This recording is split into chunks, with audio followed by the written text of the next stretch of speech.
Horses. You didn't see this? What do horses have to do with rehab? Hey man, tell me about it. Equine therapy.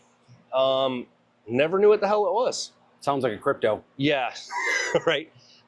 Equine therapy is using horses for therapy. And one of the things that I didn't realize, and Janice, who has been at Soberman since the very beginning, she runs all of this stuff, is that horses are really the most intuitive animal when it comes to like knowing you as a person when you get to know them. And that's why horses are used for so much therapy. And so there was a lot of representation, a lot of things that were discovered here, right? And just different pieces from working with the horses. So we had equine therapy twice a week, and we would come out here in the morning, we'd bring our chairs, and there would be some exercise anywhere from, I remember one day it's like, okay, 3 of you are going to chase Angel, which you can't see Angel, she's down there, she's a little miniature horse. So she would bring her out, and she's like, okay guys, like I'm letting Angel loose, which she's fast. You have to go catch her and get her back here. And so you're watching, and then you look over and like, can I have the halter, please? She's like, I was just waiting for somebody to ask for it, right? So it's learning, like what she was showing there is like, these are things that are happening and you have to know what tools are available to support what you're doing, right? So if you're in sobriety, which, that's good, which represented the horse, and you've got people around you who's learning to navigate using the tools that you have and asking the right questions. And there were things like just picking up the hooves and the horseshoe and realizing like what they represent. And there was just, I can't even talk about so much of it, but the other thing that represented out here was, it was a safe space for me. So when I was feeling like I was missing home and some other things, I would come out here with an apple and I would feed the horses and I would hang out with them. And it became therapeutic every day at the end of the day by myself. This is where I spend my quiet time. I would walk around, I'd clean the horse stalls, even though they have staff to do. I'm like, I want to do it. Because at the end of the day, it was kind of a reconnect, think through what was going on, and I would shovel horse shit. Yeah. And it was just representation of the things that I was trying to disregard out of my life that were shit. Yeah. And so it was just so much representation. And the horses, right? They would come up, they would start to nuzzle on you and you would start to feel things. And then when Janice told me that she used to have guys out here, there's this big pile of horse shit over there. And she's like, I would tell the guys that weren't doing well, go out and shovel horse shit into the green dumpster on Monday nights and watch the garbage truck take your trash away. I'm like, huh, interesting. So me being kind of a servant's heart, I'm like, okay, well, on Mondays, I would come out here and I would shovel as much shit out of my life into that dumpster and do the same thing and go, yep, this is what I'm doing. I'm just cleaning things out one shovel at a time. Dude, it's therapeutic to put your hands to work as well. You know what I mean? Like It is, and it's like, it's fascinating that we're here almost a year to the day because the temperature, right? It was still a little warm. I could still come out here and get sweaty and kind of work. And it just led to a peace and serenity out here. And I got super close with Janice and some of the things and stories that she shared, you know, impacting like burn victims and things with horses. It was just cool, right? Yeah. And I thought that I would maintain doing something with horses when I left. And it's still a special place to come back to. I don't know that I would have found it anywhere else. Yeah. And it had to do with Janice and the people that I was around, the environment.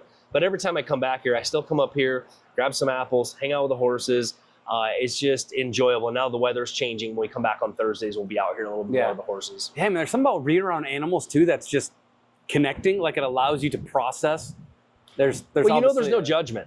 Yeah. Right? It's like, I love coming home to the dogs. They're always excited to see you. They will always come up and cuddle with you. You can pet them and do the things, right? To where you just never know like, when you come home, like somebody mad at me, like what are the things? So yeah, the horse was a big thing. And so equine therapy was just a great connection point, kind of seeing, and you're working with big animals, right? And they were a lot of fun, like taking them through obstacle courses and setting up obstacle courses and getting the horses to do different things. And I remember this one guy that was here. He's in pretty rough shape, and getting him out here and watching him change as he saw the horses and worked with them, like he was tough medically. And it is so amazing what it does for the heart and the soul Yeah. when Yeah, you're yeah, around yeah. it, right? And so it's definitely one of my favorite spots. And like this horse, Charlie, there's a box of giant Smarties in there because this horse likes Smarties. Like the candy Smartie? Yeah, but the one thing that they did let me have in here, you know, I told you I completely disconnected. I had a burner phone. And it was just naturally, just for a few things, but I had my Amazon account. So when somebody needed, like, I would spend.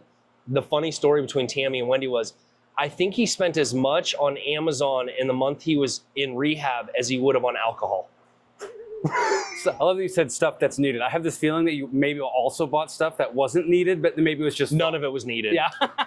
None of it was needed. But here's the interesting part. You know, you look at the Amazon thing. I am a very generous person by nature, and I like to share and impact and do those things. So Amazon became humorous for me. And I believe that humor heals. And there's so many people, when we walk through the gate, it's like, it's depressing. It's, I don't want to be here. And I was like, man, I bet you if I can get people to laugh and like not make this so depressing, we would have some more fun in the house. Yeah. So my reputation precedes me around here between the googly eyes being stuck all over everything and them still finding them. The best story though, from Amazon. So one of the lead therapists would come in. He's like, all right. He's like, the number one thing that freaking pisses me off when guys leave here is like, they stand at that gate and they're like, I got this. And I'm like, oh yeah, watch me hold my beer, or not beer. Amazon has everything. I'm like, I need t-shirts to say I got this.